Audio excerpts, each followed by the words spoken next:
Hello and welcome to Dangerous Ideas. This is a special edition, a special review of the utter catastrophic meltdown that occurred last night in this presidential debate. I'm going to start out by giving some thoughts and then maybe play a few, very few clips because I know no one can handle much of it. But I'll just start off with some quick thoughts. This will be a fairly short live stream because there's not a lot to say. But I'll say this: we live in a dying, lying empire, and last night's presidential debate perfectly epitomized this. It was the corpse versus the clown. It was vomit versus diarrhea. And not even the corporate mainstream media, whose job as servile flatterers of this empire is to defend the sham democracy that we pretend to have. Not even they could run cover for the disaster that America was forced to witness last night. Most of us with a functioning brain cell had to turn away because it was so disgusting. They turn away. They're no longer able to stomach the elder abuse of Joe Biden and the narcissistic, megalomaniacal lunacy of Donald Trump. The sitting president is so feeble and ill-equipped to take on the ringmaster of the Barnum and Bailey three-ring circus that he's somehow made America's best-known, most successful con man among a sea of con men look like an actual functioning statesman. He somehow managed to do that. It was unbelievable. CNN, which is nothing but corporate propaganda, they essentially stated clearly that Joe Biden is hardly fit to run a 7-Eleven, a Dairy Queen. Let's be honest. If Biden, seriously, think about this for a second. If Biden managed a convenience store, do you think it'd go well? It would be a disaster. It would be an absolute catastrophe. Just rats living everywhere, soda all over the floor, customers accidentally charged $1,500 for a stick of beef jerky, and a bathroom full of a family of hobos who won't come out. You know it. You know it. It seems likely Biden will be replaced now.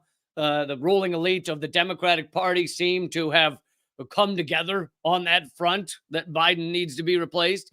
Either he will be, or Trump will win by a landslide in November. But don't worry. No matter whether he's replaced, who he's replaced with, don't worry. No matter what happens on that front, not a lot will fundamentally change with the waning American empire. The two parties are owned by corporate entities, the same corporate entities. They are therefore beholden to them. The same big banks, the same big oil companies, the same big ag companies, the same big shadow banks like BlackRock. These massive entities and the billionaires running them are the actual rulers of the American empire. Con man Trump and corpse Biden are but the clowns in front of the curtain meant to distract the regular people, the non-billionaires, the normals from the reality. It's all a show. And in some weird way, this is one of the few times that the characters in the show match the reality behind the scenes. America is a megalomaniacal fraudster like Trump. America is a dying, lying corpse like Joe Biden. Maybe for the first time ever, this absolutely pathetic presidential election perfectly represents the United States. How odd. How odd. But I do also want to get to some highlights where I'll show some clips here. Don't worry again. As I mentioned earlier, we'll keep them short because I know this will cause people to lose their breakfast or their lunch if they got up early or their dinner if they never went to bed. Anyway, let's just see just a few minutes or a few seconds. I don't know. We'll see. Because as I like to always say, we on this show, Dangerous Ideas, try to get down to core reality.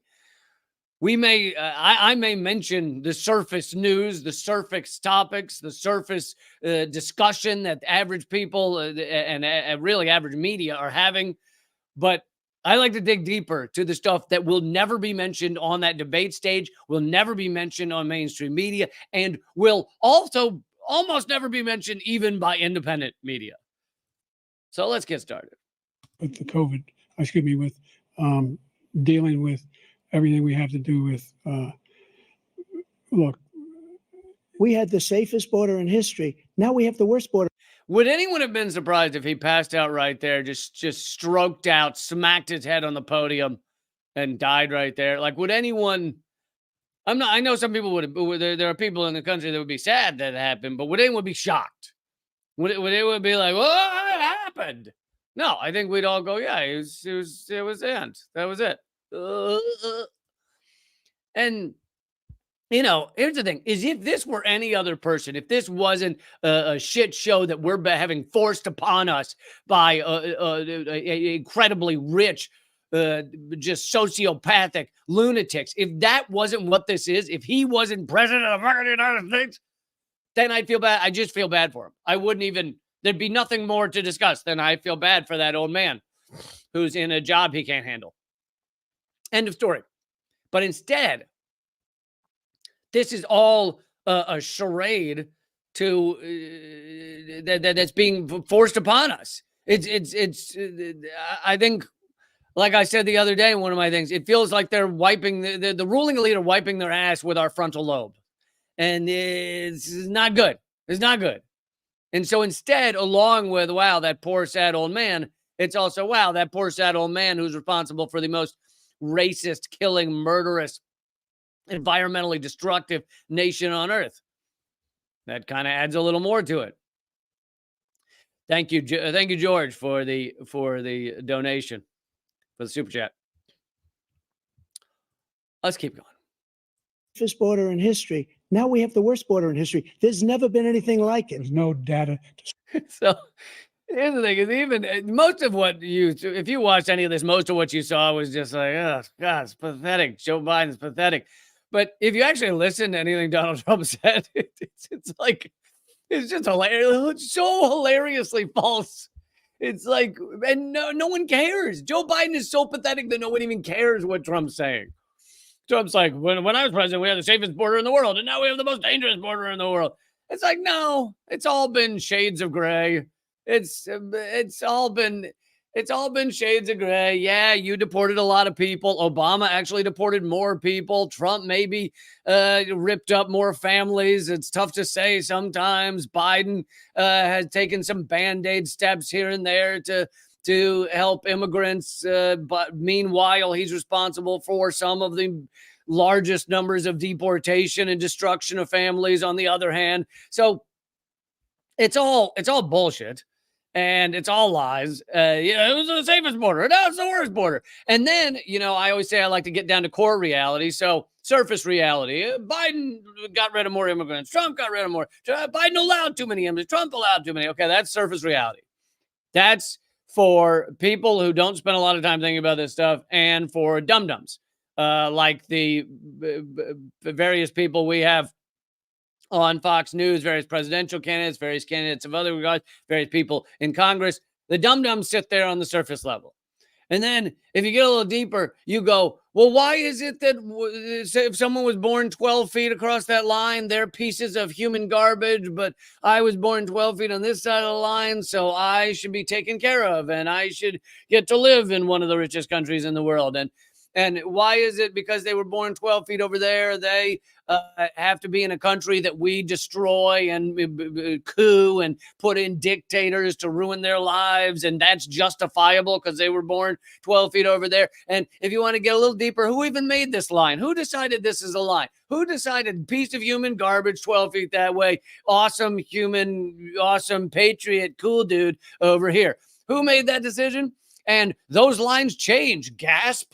What? The lines on the surface of the earth that we just made up, they actually move? Yeah, they do move. Over hundreds of years, almost all of these lines have moved. And one moment, this will divide us and say, you over there are motherfuckers, and we're awesome. And the next 100 years later, that line's over there. And then the people that were here, born, that you just said were human garbage, all of a sudden they're on your side of the line. Yeah. You know why? Because it's all made up. Because it's all bullshit. Because nationalism is it's an idea that people found a little useful for certain things, certain economic things, and blah, blah, blah. But in general, it actually has just caused war and human misery and suffering. And it, of course, separates families. How many of you have families or family members who live in other countries? Oh, a lot of people. In fact, in some areas of the world, almost all people have family members in other countries. Well, why are they divided from you? Why do they have difficulty sometimes seeing you? Why are they in a completely different society than you? Because some guy 200 years ago, 700 years ago, 1,000 years ago decided a line goes right here. I mean, hell, if you look at Israel, they put in those lines, and they're always moving those lines because of the settlements designed to destroy more Palestinians' lives. But they put in those lines in 1947, 48, and that vote that came down from the UN was 33 countries voted for those to be the new lines of Israel. Now, of course, Israel has erased most of those lines and just decided it's all ours as an apartheid state. But 33 countries out of like 200 decided that's because at the time there was 50 or something, 50 blah, blah, blah countries in the UN. And of those 50 some, 33, many of them forced or bribed or tricked or whatever, pressured into voting for it, 33 voted to create Israel. Thank you, Nubocalypse. Or I mispronounced that, but for the super chat. Yes, and you speak of Dr. Jill Stein, Dr. West, and Claudia de la Cruz, all three presidential candidates I have had on this show. And I've had Claudia twice, Dr. West once, Jill Stein 2 or 3 times. I've had them all on this show. I have also had the Rock from my front yard, which, by the way, is Yard Rock not looking better as a presidential candidate every single goddamn day? He also has been on this show. But I need to have him back on, though. Thank you, Carl, for the donation. Yeah, Carl's asking, could you imagine if Dr. West was on that debate stage with the two of them? Yeah, it would have been a massacre. Or Jill Stein. Or really the Yard Rock as well. Okay. Sorry, let's keep going with the clips. Support what he said. Once again, he's exaggerating, he's lying. And I'm going to continue to move until we get the total ban on the total initiative relative to what we're going to do with more border patrol and more asylum officers. It's interesting that his entire body, Joe Biden's entire body, has to be put into play to try and force out a thought. Like the face squinches. It's kind of like forcing out a shit. He's like, border officers, like just to get 2 words. He's like, with the border officers. And that's because the brain is not really functioning anymore. And someone else made the point that I'm sure this debate was the Manhattan Project of pharmaceutical products. I mean, who knows what was pulsing through Joe Biden's brain at that moment. And it took all those medications, everything, just to get this performance, just to get this piece of absolute meltdown shit. But of course, then they're lying as well. Biden's lying as well as Trump on most of these issues. President Trump? I really don't know what he said at the end of that sentence. I don't think he knows what he said either. If a Republican... I mean, I've often said that Donald Trump, as much of a catastrophe as he is of a human being, he's like a roast comic. He's actually the first roast comic to become president of the United States. He's basically, sometimes he's good at coming up with roast lines, and no one had really tried to do that and be president before. He's like a Don Rickles that was in the White House. It's crazy, but it's funny. If you were looking for a comedy routine, I think you got that. Republican did that, they'd go to Thank jail. you, President Trump. The only person on this stage is a convicted felon is the man I'm looking at right now. But he could be a convicted felon as soon as he gets out of office. He caused the inflation. So, all right, you want to get down. So you've got surface level. Yes, Donald Trump was convicted of all these things, but really it was like the smallest thing they could have gotten him on, falsifying bank records because he was paying a bribe to a porn star. I mean, and apparently paying hush money to porn stars is not illegal. The only thing that was illegal was lying in your bank statements and et cetera to try and cover it up. But it's the smallest thing they could have gotten him on. And then Trump says, well, this man over here could be convicted felon when he's out of office. Here's the thing. Yes, they both could be put in prison when they're not in office, but they're not for the real crimes, the horrific, disgusting crimes of this empire. They would never be prosecuted. They would never end up in prison. They would never be attacked. Charges would not even be brought for their war crimes, for their economic war crimes, for their destruction of lives around the world, for the coups that our country has committed in their name around the world. Like, just go down the list of every way for the extraction that has happened to the ruling elite of average Americans, sucking the time and the labor and the money out of every single human being across this country. None of that would ever get them arrested, would ever get them locked up, because all of that is legal in this disgusting, repulsive system. It's legal. It's legal because guess who wrote the laws? The fucking ruling elite. The rich white motherfuckers up at the top. They wrote the laws, so all of the most horrific shit is legal. Joe Biden is currently every 36 hours sending missiles to Israel to be dropped on children.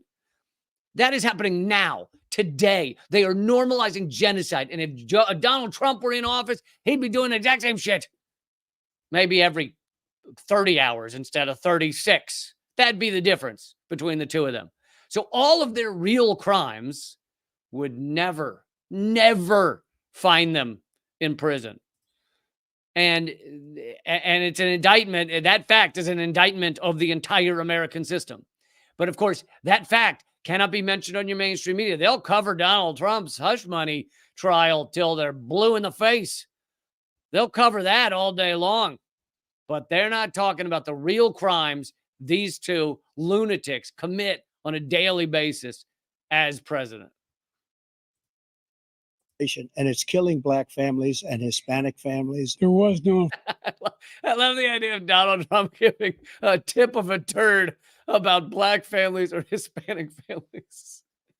The two of them, by the way, this was the whitest room you've ever seen, in case you thought that maybe America was moving to some sort of multiracial wonderland. There was two gleaming white CNN reporters, and then it would be two translucently white old men up on stage, except for the fact that Donald Trump is hosed down in Dorito dust right before he walks out on that stage. So you got one orange guy and three translucent white up on stage.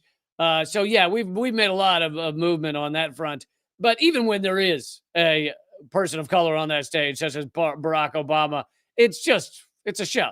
They have a person of color up there to say, oh no, America's not racist anymore. Meanwhile, we have systemic racists bubbling hot, still going throughout our entire society. And these are two of the most, it's tough to really give a number to this, but two of the most racist men, at least in terms of what they've achieved over their presidencies. Donald Trump is more outwardly racist, right?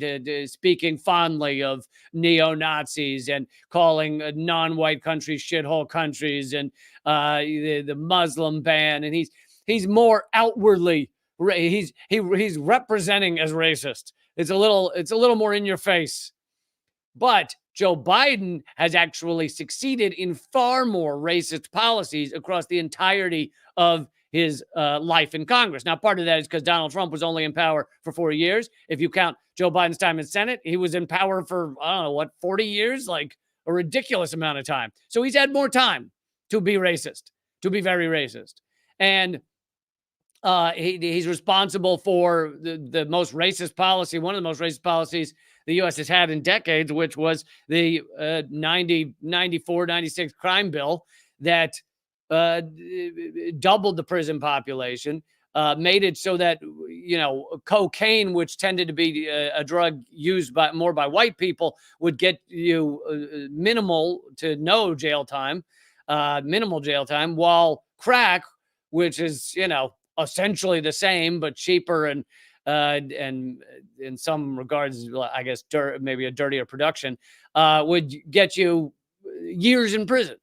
And they knew that statistically speaking, they're far more used by black communities. So Joe Biden puts forward those laws along with 3 strikes and you're out and this other garbage, and creates the largest prison state the world has ever known. And this prison state is largely racist. And that's just one example. Thank you, Ivy, for becoming a new member. All right. Yes. So, anyway, 2 of the most racist people you can imagine up on stage vying to represent a dying empire as part of a theatrical performance. Inflation. When I became president, you know why? The economy was flat on its back. 15% unemployment. He decimated the economy. The only one who wants the war to continue. So it's sometimes in order to get down to that core reality, you got to spend some time. And I don't really want to spend some time on this one, but when Joe Biden says the economy was flat on its back, the economy is not that different from the end of Trump versus now. Yes, there has been some resurgence of employment, but Trump was dealing with the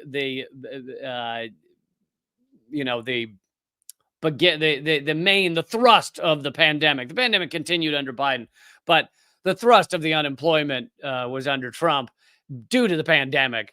And however, both of these guys, if you look at their economic policies, it's not that different. It's very similar. It is a cutthroat capitalism. It is wage slavery. And if you, again, want to go down to core reality as opposed to surface reality, I want people to have jobs because I want people to not suffer. So I don't cheer when people are unemployed and suffering. However, we can walk and chew gum at the same time. Wage slavery is a disgusting way to set up a society. The idea that if you don't have a job you hate, then you can't afford to eat dinner or to have a roof over your head is phenomenally locked up in one of the richest countries in the world, where we have 1,000 billionaires. It is disgusting. This is a post-scarcity world. There's no reason that anyone should not have clothes or not have a roof or not have a car if they need it.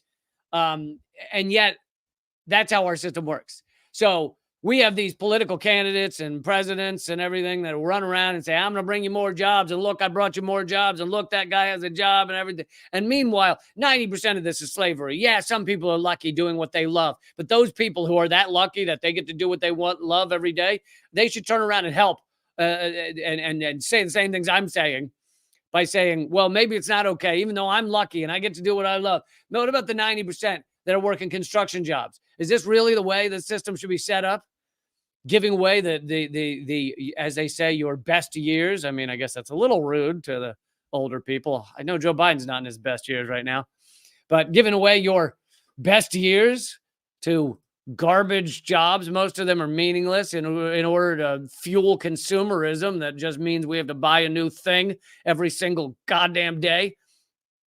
So yeah, I could, I don't want to get off on a 20-minute rant here, but Hamas. We are the biggest producer of support for Israel of anyone in the world. He said the only one. We are the biggest producer of support for Israel in the world. I mean, not only does that sentence not make sense, but did you ever think that after 265 days of genocide, you'd have 2 presidential candidates that are debating over who's helping the genocide most?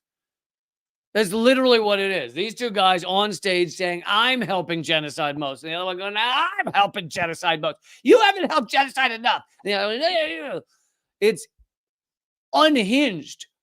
And unhinged. And your mainstream media will never even say that.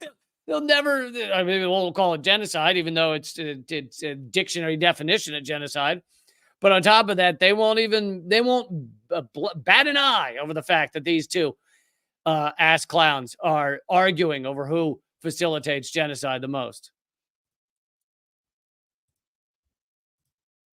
Who wants to keep going is Hamas. Actually, Israel is the one, and you should let him go and let him finish the job. You only It's disgusting. 1 second.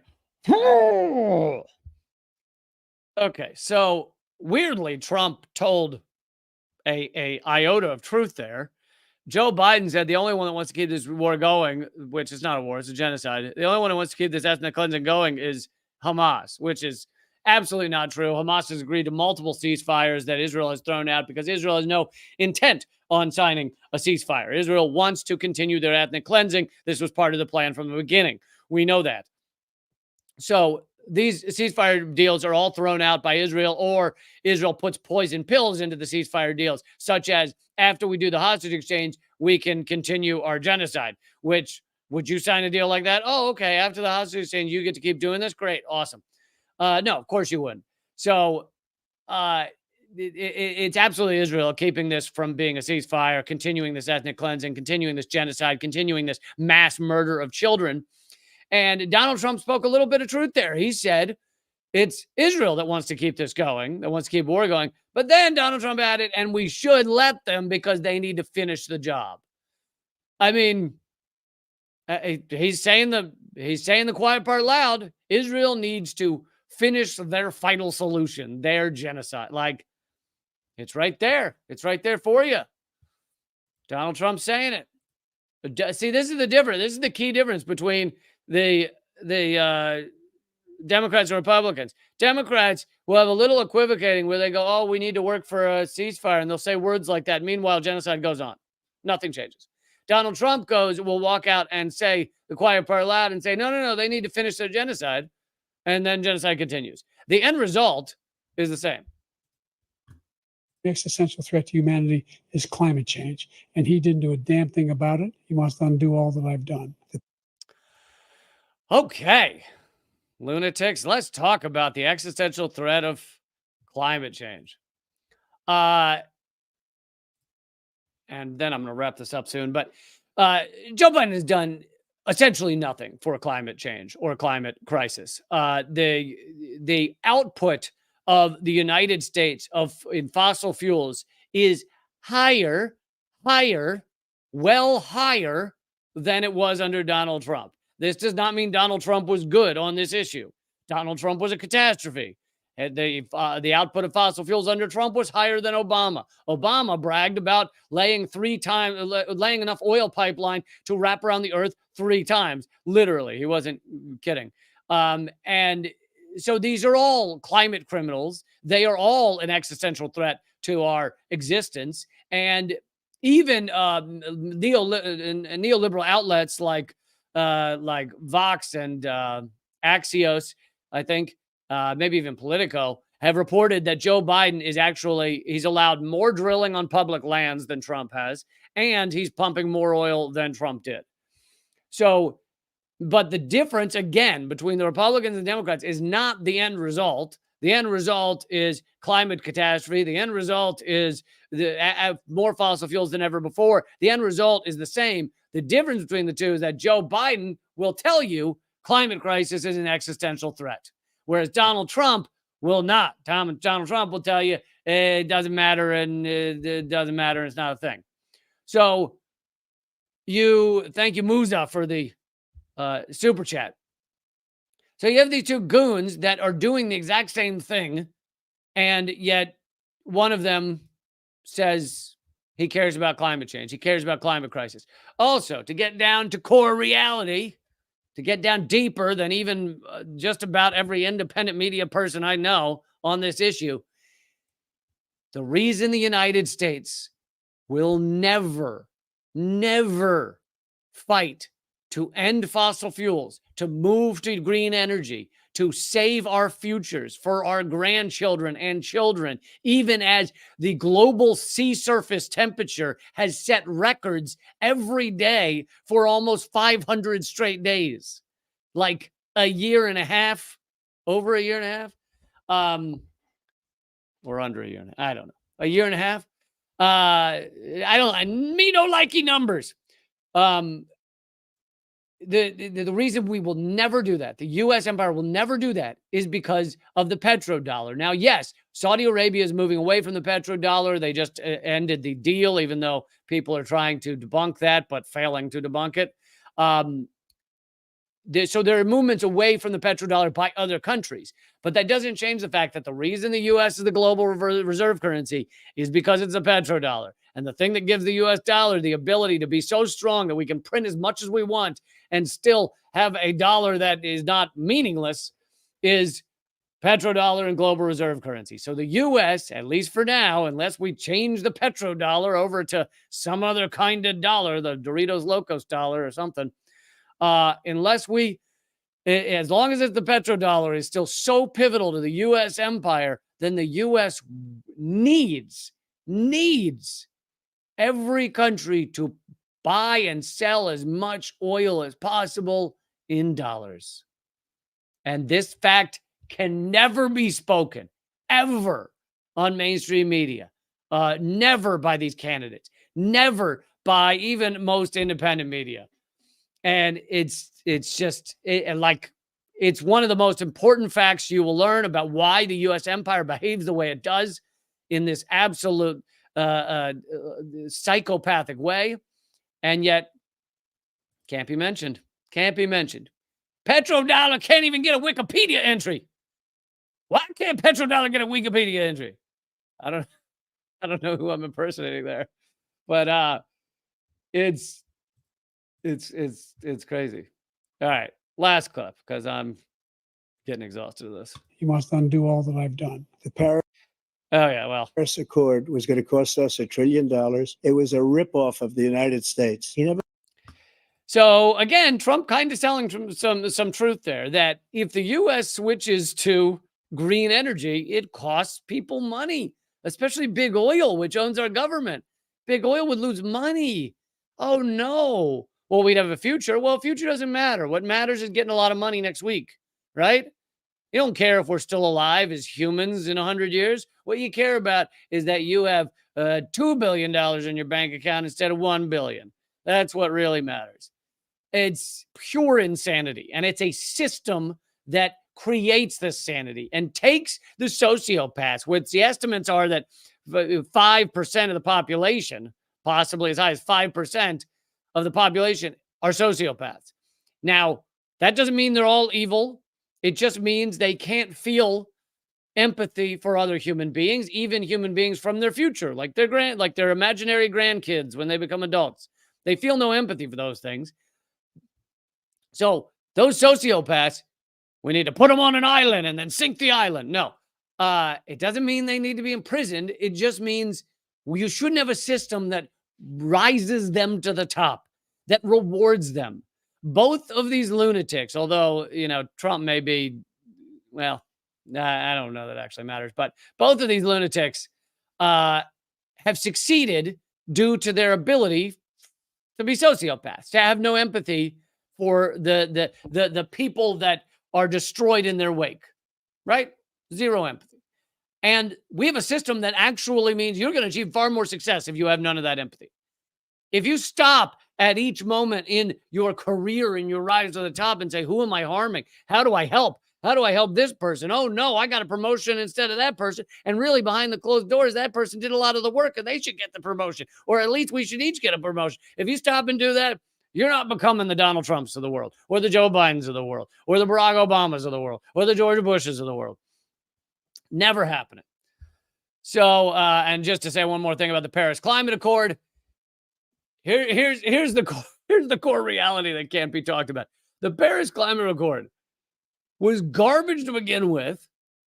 It was so garbage to begin with that big banks were cheersing. Literally, they had like signing ceremonies. Big banks did. And big banks make a lot of their money from oil. Why would they be excited about the Paris Climate Accord? Because it had no teeth. It couldn't do anything. They were happy that this was the pretend deal that they came up with. So that's one. Paris Climate Accord, garbage to begin with. Two is countries aren't abiding by it anyway. Even the ones that didn't rip it up. The U.S. ripped it up under Trump. But even the ones that didn't rip it up, I think I read that it's like 2 countries out of however many dozens and dozens that signed it. 2 countries have come close to abiding by what they actually said they were going to do. And of course, it's tiny countries that, they didn't have large economies to begin with. So it's an easier shift. But the countries aren't abiding by the Paris Climate, even those that didn't rip it up. Canada's not abiding by it. Britain's not abiding by it. They're not. So it was garbage to begin with. And yet liberals like to point and go, Donald Trump's a maniac. He ripped up the Paris Climate Accord. You mean the thing we were ignoring to begin with? The thing that big banks loved? Exciting. Okay. I think I'm going to wrap it there. I do have a live stream at 3 p.m. today, 3 p.m. Eastern, noon Pacific, with Eleanor Goldfield. I hope you will join us for that. I also am performing live in Los Angeles, July 11th. Los Angeles, July 11th. You can get tickets and details at leecamp.com/schedule. It will be a stand-up comedy performance followed by a taping of my podcast, Government Secrets. And I do this 4 times a week, Monday, Tuesday, Thursday, Friday. Also, everything I do is a podcast. So when you're in the car or whatever, and you want to hear the day's updates or want to just listen along, you can generally find them by just typing Lee Camp into your whatever podcast platform you use, Spotify, Apple Podcasts. On some of them, it's called the Moment of Clarity Show. On Spotify, it's called the Lee Camp Show. And it'll have all my podcasts there, as well as Government Secrets and Common Censored. Okay, I'll see you at 3 p.m. Eastern. It's only, 4 hours from now. Hope to see you then. Keep fighting.